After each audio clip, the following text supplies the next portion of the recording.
Hello guys, this is Sina. Welcome to the machine learning mindset. In this tutorial, I'm going to talk about uh, doing some arithmetics on Python data frames or series.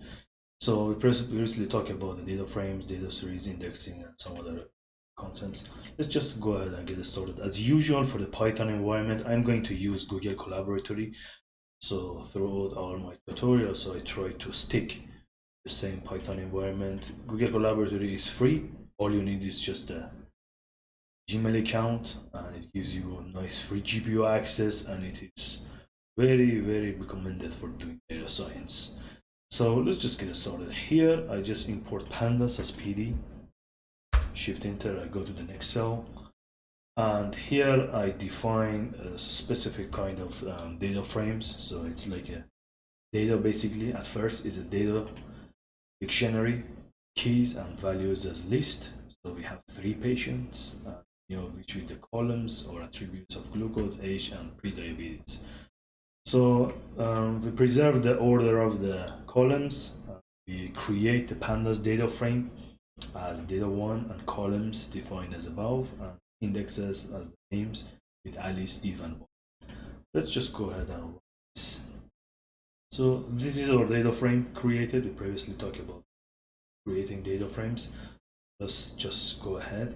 So here I'm creating another data frame. I'm just dropping the data for Bob.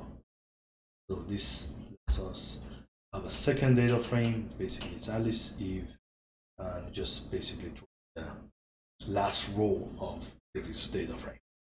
Here let's try to add those data frames.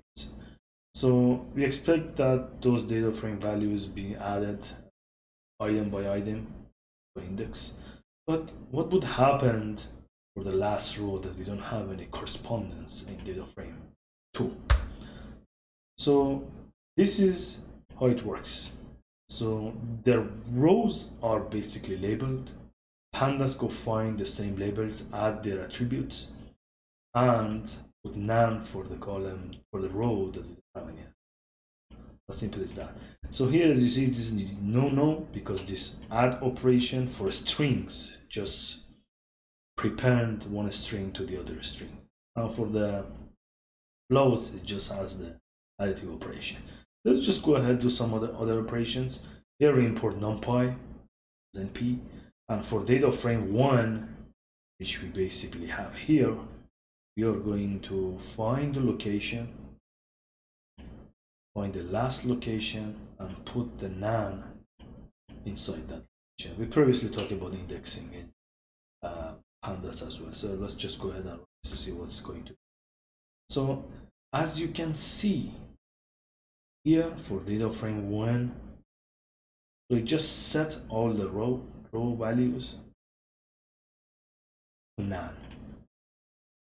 So we change data frame 1. So let's just see data frame 2 again, line by line. So we have nouns here, and we have data frame 2 here. So there's another way to add data frames. It's called df1.add to df2. The result should be pretty much the same as adding operations. However, it gives us more functionality, which we see. So as you can see here, they're simply added. So it's nothing much different considering simply adding operations. And here we try to add 1 to all of these values. Let's see what's gonna get as the output. Error. So why is that? I just purposefully put that here. So when you try to add to all of these things, for some of the values we have strings. So we basically cannot add something here that we don't have the type. So simply we cannot add 1 here. Let's just go ahead. What would happen if we take only the glucose and age columns of the data frame, which we do know that they are either none or float? Let's just go ahead and add 1 to those. So we have a new data frame, simple. So it just take these 2 columns, which all of them are int, and we could add 1 because all of them are nano 1, and the new data frame is just none. So here we are going to add 2 to this data frame. What is your guess as the output? So Here we use this specific argument, adding something to the fill value with 0. So it says before doing this add operations, we'll add non-values.